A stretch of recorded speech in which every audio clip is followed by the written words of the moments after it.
En 1994, un film mettant en scène un mystérieux dispositif extraterrestre a ouvert les portes de l'une des franchises de science-fiction les plus durables de l'histoire de la télévision. Stargate est devenu un véritable phénomène culturel, engendrant 3 séries télévisées, d'innombrables prolongements narratifs et une communauté de fans toujours aussi passionnés 3 décennies plus tard. Mais derrière cet horizon scintillant se cache une production aussi ambitieuse que chaotique, dont le succès a stupéfié jusqu'à ses propres créateurs. Des acteurs qui méprisaient leurs répliques, aux effets pratiques qui ont failli coûter la vie à des membres de l'équipe, voici 20 révélations sur Stargate qui vont transformer à jamais votre regard sur ce classique. Abonnez-vous si vous ne voulez rien manquer de ces plongées dans les coulisses des œuvres qui ont marqué une génération. Numéro 1. Tout commence par une réplique, pas n'importe laquelle. Chevron 7 verrouillé n'était pas une simple formule technique balancée dans un script. C'est devenu le cri de ralliement de toute une franchise, le moment suspendu que les spectateurs attendaient comme un signal sacré. Chaque fois que la porte des étoiles s'activait, ces 3 mots résonnaient comme une promesse. La série télévisée les a répétés dans quasiment chaque épisode pendant 10 saisons consécutives. C'est l'équivalent science-fiction de « Téléporte-moi Scotty », à la différence près que cette phrase, elle, était techniquement nécessaire au fonctionnement de la machine. Numéro 2. La Stargate elle-même dépassait les 30 tonnes. Quand le designer Patrick Tatapoulos a conceptualisé la porte des étoiles, il n'a pas fait dans la demi-mesure. Cet objet n'était pas un simple décor qu'on déplace entre 2 prises. L'anneau complet pesait plus de 30 tonnes métriques, soit l'équivalent de 3 autobus scolaires réunis. Des ingénieurs ont dû concevoir un système de suspension en acier entièrement sur mesure pour faire pivoter cette masse colossale sans risque d'effondrement. L'anneau intérieur tournait indépendamment de l'anneau extérieur fixe, produisant cette séquence d'activation hypnotique. Chaque rotation à l'écran est le résultat d'un véritable exploit mécanique. Mais la porte n'était que le début du défi. Numéro 3. L'horizon des événements a englouti une fortune. Cette surface liquide et irisée qui ondule au passage des voyageurs est devenue l'un des effets visuels les plus coûteux de toute la production. Pour la créer, les équipes ont combiné du mercure réel, de la photographie à haute vitesse et de la composition numérique image par image. Chaque seconde d'horizon des événements nécessitait des heures de travail minutieux. On filmait d'abord de vrais liquides en environnement contrôlé, en captant les reflets lumineux à des milliers d'images par seconde. Ensuite, des artistes numériques superposaient ces éléments couche par couche, ajoutant profondeur et matière à chaque photogramme. La moindre ondulation, le moindre effet de distorsion au passage d'un personnage, tout était fabriqué à la main. Les équipes travaillaient jour et nuit, passant parfois une journée entière à peaufiner 3 ou 4 secondes d'animation. À l'unité temporelle, cet effet a coûté plus cher que n'importe quel autre plan du film. L'ironie n'a pas échappé à l'équipe de production. Ce qui semble si simple, si fluide à l'écran, était en réalité l'effet le plus long, le plus épuisant et le plus onéreux à réaliser. Mais le résultat était là. Cet horizon est devenu la signature visuelle de toute la franchise, instantanément reconnaissable et indéfiniment fascinant. Numéro 4. Kurt Russell cherchait une seconde chance. À l'époque du tournage, Kurt Russell sortait d'une déconvenue commerciale avec Tombstone, un western qui avait sous-performé en salle malgré une qualité indéniable, devenue culte bien plus tard. Sa carrière avait besoin d'un nouveau souffle. Roland Emmerich lui a tendu la main avec le rôle du colonel Jack O'Neill. Russell a saisi cette opportunité pour restaurer sa crédibilité en tant que figure d'action. Il a injecté une intensité brute dans un personnage fondamentalement brisé et suicidaire, transcendant ce qui aurait pu n'être qu'un militaire de façade. Le pari a fonctionné. Stargate l'a propulsé à nouveau dans le cercle très fermé des stars bankable d'Hollywood. Son partenaire à l'écran, lui, avait des motivations radicalement différentes. Numéro 5. James Spader trouvait le scénario absurde. Le docteur Daniel Jackson est l'âme de Stargate, le linguiste maladroit qui perce les secrets de la porte. Pourtant, James Spader a admis des années plus tard, sans détour, qu'à la première lecture du script, il avait trouvé l'ensemble parfaitement ridicule. Il n'a accepté le rôle que pour une raison très prosaïque, il avait besoin d'argent, et il ne s'en est jamais caché. C'était un contrat alimentaire, rien de plus. Puis, l'intervenu s'est produit. Le film est devenu un succès retentissant et ce projet qu'il jugeait insignifiant a donné naissance à une franchise qui allait durer 17 ans. James Spader lui-même en est resté stupéfié. Mais le véritable personnage mystérieux du film, c'est son antagoniste. Numéro 6. La voix de Ra a été entièrement reconstruite. Jaye Davidson incarnait Ra avec une présence envoûtante et terrifiante. Il y avait cependant un problème fondamental. La voix naturelle de Davidson était douce, presque murmurée, à des années-lumière de la menace que le personnage devait incarner. Quand Roland Emmerich a entendu les premières prises, la contradiction était criante. Cette silhouette dorée, auréolée d'une puissance millénaire, parlait comme quelqu'un qui lirait une histoire pour endormir un enfant. Les ingénieurs du son sont alors entrés en action, abaissant le registre de la voix, ajoutant des couches de déformation électronique, expérimentant des effets de réverbération et d'écho pour forger quelque chose d'inhumain. Chaque mot prononcé par Ra a été repassé en post-production, parfois dizaines de fois, pour atteindre l'équilibre parfait entre l'antique et le menaçant. La métamorphose était saisissante. De cette douceur naturelle est émergée l'une des voix de vilains les plus mémorables des années 90. La plupart des spectateurs pensaient que Davidson possédait naturellement cette voix divine. La vérité, c'est que sans ces ingénieurs du son, Ra n'aurait simplement pas existé tel qu'on le connaît. Numéro 7. La fin originelle laissait Ra en vie. Dans les premières versions du scénario, Ra ne périssait pas dans cette spectaculaire explosion nucléaire.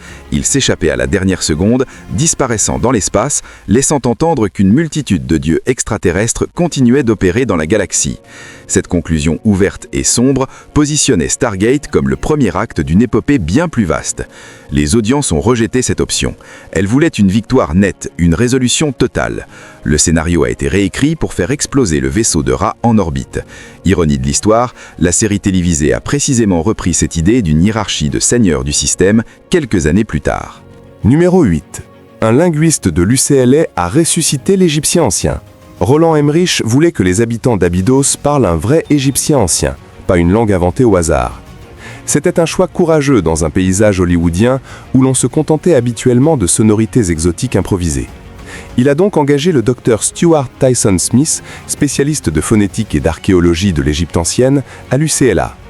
Le défi était colossal. L'égyptien ancien n'est plus parlé depuis plus de 15 siècles. Les hiéroglyphes ne notent pas les voyelles, ce qui rend toute reconstruction nécessairement approximative. Le Dr Smith a dû bâtir une version parlable à partir de recherches hiéroglyphiques, de théories linguistiques et d'études comparatives de langues apparentées. Il a ensuite travaillé directement avec les acteurs, leur enseignant phonétiquement ces phrases reconstituées. La plupart ignoraient totalement ce qu'ils prononçaient. Alexis Cruz, qui jouait Scara, a consacré des semaines entières à perfectionner sa diction avec Smith. Les coachs de dialogue devaient s'assurer que les acteurs ne récitaient pas mécaniquement, mais transmettaient de vraies émotions dans une langue qu'ils ne comprenaient pas. C'est l'un de ces détails invisibles que le grand public ne remarque jamais, mais qui ancrent le film dans une authenticité rare. Les linguistes et égyptologues qui ont vu Stargate ont salué cet effort, le qualifiant d'inédit dans l'histoire de Hollywood. Numéro 9. Le tournage a requis l'accès à une vraie base de l'armée de l'air. Les séquences d'ouverture dans la montagne Cheyenne n'ont pas été tournées en studio. Elles ont été filmées sur une véritable installation militaire américaine. Obtenir cet accès n'avait rien d'évident. Des mois de négociations ont opposé MGM et le département de la Défense. Le studio a dû soumettre script et storyboard détaillés pour approbation. L'armée exigeait d'être représentée avec sérieux et dignité, loin des clichés d'incompétence bureaucratique. Une fois le feu vert obtenu, l'US Air Force a fourni des chasseurs F-15 réels, du personnel militaire en uniforme comme figurant et du matériel authentique qui aurait coûté des millions à reconstituer. Des soldats en activité apparaissent dans le film, conférant une vérité institutionnelle qu'aucun acteur n'aurait pu imiter. La production a eu accès à des zones rarement ouvertes au public, capturant l'atmosphère oppressante d'une vraie installation classifiée. C'était l'une des collaborations militaires les plus ambitieuses d'un film des années 90. Cette relation s'est prolongée dans la série télévisée, où de vrais officiers de l'Air Force relisaient les scénarios et proposaient des ajustements techniques. Un partenariat bénéfique pour les deux parties. Numéro 10. Les pyramides étaient des maquettes de la taille d'une voiture. Ces plans majestueux de pyramides surgissant du désert ne sont pas de la CGI. Ce sont d'immenses maquettes physiques d'une précision extraordinaire, certaines aussi grandes qu'une automobile. Des modeleurs ont passé des mois à les sculpter, à les vieillir, à les texturer et à les éclairer. Elles ont ensuite été filmées avec des caméras à contrôle de mouvement, capables de reproduire identiquement le même travelling. Le résultat paraît plus réel que la plupart des images de synthèse de l'époque, précisément parce qu'il l'est en partie. Et le département costume a réalisé un exploit tout aussi remarquable. Numéro 11. Les yeux lumineux des gardes russes étaient entièrement mécaniques. Ces casques de garde Horus aux yeux incandescents n'ont pas été retouchés en post-production. C'était purement pratique. Les costumiers ont dissimulé de minuscules ampoules à l'intérieur de chaque casque, alimentées par des batteries cachées dans les costumes des acteurs. Le rendu à l'écran était saisissant, mais le porté relevait du supplice. Ces casques manquaient quasi totalement de ventilation, et les ampoules dégageaient une chaleur intense. Les acteurs à l'intérieur surchauffaient régulièrement, certains s'évanouissant entre les prises. Quelques-uns ont dû être pris en charge médicale pour épuisement thermique. Une authenticité visuelle au service d'une souffrance authentique. Et la coupe originale du film en montrait encore davantage. Numéro 12. Le film a frôlé l'interdiction aux moins de 17 ans. Le premier montage de Stargate contenait des séquences de violence nettement plus graphiques. Les exécutions de rats étaient plus sanglantes, les batailles plus brutales, certaines scènes de torture beaucoup plus explicites. Quand la MPAA a visionné cette version, elle a averti que le film s'orientait vers une classification NC-17, le baiser de la mort commercial. MGM a réagi en urgence. Une telle classification aurait limité la distribution du film et coupé son audience d'une génération entière. Des sessions de montage intensives ont suivi, élaguant la violence tout au long du métrage. La version sortie en salle a tout juste obtenu un PG-13. Mais tous ces compromis ont eu des conséquences inattendues sur l'un des acteurs principaux. Numéro 13. Jay Davidson a mis fin à sa carrière après ce film. 2 ans plus tôt, Jay Davidson avait reçu une nomination aux Oscars pour The Crying Game. Stargate aurait dû être son tremplin vers une carrière hollywoodienne durable. Ce fut au contraire son chant du cygne. Davidson a confié plus tard que le tournage l'avait vidé émotionnellement et physiquement comme aucune expérience avant lui. Le maquillage éprouvant, les costumes claustrophobiques, les journées de tournage dans une chaleur écrasante, tout cela l'avait brisé. Il n'avait que 26 ans quand il a décidé de raccrocher définitivement. Stargate fut son dernier grand rôle et la plupart des fans ne l'ont jamais su. D'autres acteurs ont également payé un prix physique lourd. Numéro 14. Les masques à tête de chacal nécessitaient 6 heures de préparation. Les casques d'Anubis et des gardes russes n'étaient pas simplement des déguisements, c'étaient des chefs-d'œuvre ingéniuriques d'animatronique. Chaque casque intégrait des systèmes hydrauliques, des servomoteurs et des pièces mobiles permettant aux mâchoires et aux traits de s'animer avec une fluidité troublante. L'installation d'un seul casque mobilisait une équipe de techniciens pendant 6 heures. Une fois en place, le retirer rapidement était impossible, transformant la moindre pause sanitaire en véritable opération logistique. C'était parmi les accessoires les plus complexes de la décennie, nécessitant une maintenance constante tout en devant résister à des conditions de tournage parmi les plus extrêmes qui soient. Numéro 15. La chaleur du désert était proprement inhumaine. Filmé dans le désert californien a poussé chaque membre de l'équipe au bord de ses limites. Les températures atteignaient régulièrement 49 degrés Celsius. Il faisait si chaud que les bouteilles en plastique laissées en plein soleil fondaient littéralement. Pour les garder à une température buvable, les membres de l'équipe les enfouissaient dans le sable. Les caméras se bloquaient, les pellicules se déformaient. Des acteurs s'effondraient de déshydratation et devaient être soignés par les infirmiers du plateau. Kurt Russell a décrit ce tournage comme l'un des plus physiquement dévastateurs de toute sa carrière. Et il y a eu une dimension historique encore plus sombre. Numéro 16. Une scène impliquant les nazis avait été initialement écrite. Une sous-intrigue supprimée révélait que la Stargate, découverte en 1928, était tombée entre les mains d'Adolf Hitler pendant la Seconde Guerre mondiale. La scène montrait des scientifiques nazis tentant désespérément d'activer le dispositif pour en faire une arme. Les forces alliées auraient récupéré la porte en 1945 et l'auraient transférée aux États-Unis, où elle serait demeurée classifiée pendant des décennies. Les audiences test ont trouvé cette connexion avec le nazisme trop sombre et trop déstabilisante pour la dynamique du récit principal. L'ensemble du sous-plot a été supprimé. Il n'en subsiste que des traces dans la novélisation du film. Pourtant, malgré ces coupes et ces turbulences, quelque chose d'inattendu s'est produit. Numéro 17. Personne ne croyait au succès du film.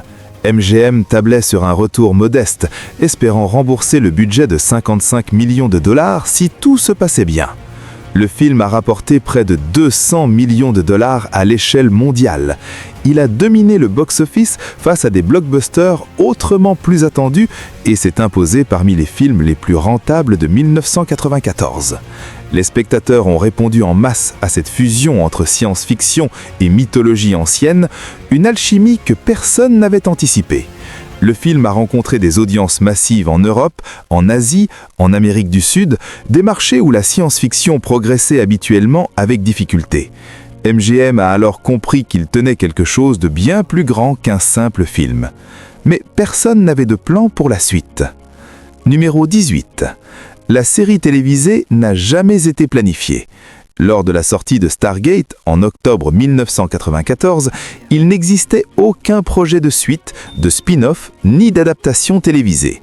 Roland Emmerich et le producteur Dean Devlin le considéraient comme une œuvre close, complète en elle-même. Mais le succès inattendu du film a forcé MGM à reconsidérer sa position. 4 ans plus tard, Stargate SG-1 faisait ses débuts à la télévision, réinventant entièrement l'univers pour le petit écran. La série a couru pendant 10 saisons, engendré 2 autres séries dérivées et développé une mythologie infiniment plus riche que celle du film original. Elle est devenue l'une des franchises de science-fiction les plus longues de l'histoire de la télévision. Et elle n'était pas censée exister. Certaines idées des premiers brouillons ont néanmoins fini par trouver leur chemin. Numéro 19. Un premier scénario introduisait d'autres espèces parasites au-delà de rats.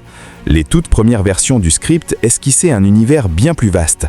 Les scénaristes avaient inclus des références à une hiérarchie entière de suzerains extraterrestres, de multiples espèces, de multiples factions, toutes dissimulées derrière des mythologies anciennes. Ra n'était qu'un pion dans une structure de pouvoir galactique colossale. L'essentiel de ce matériau a été taillé dans le montage final, à peine évoqué. Mais des années plus tard, Stargate SG-1 a repris et développé tout ce corpus. Les seigneurs du système Goa'uld, la résistance Tok'ra, un équilibre des puissances s'étendant à travers la galaxie. La série a littéralement construit toute sa mythologie à partir de ces concepts abandonnés.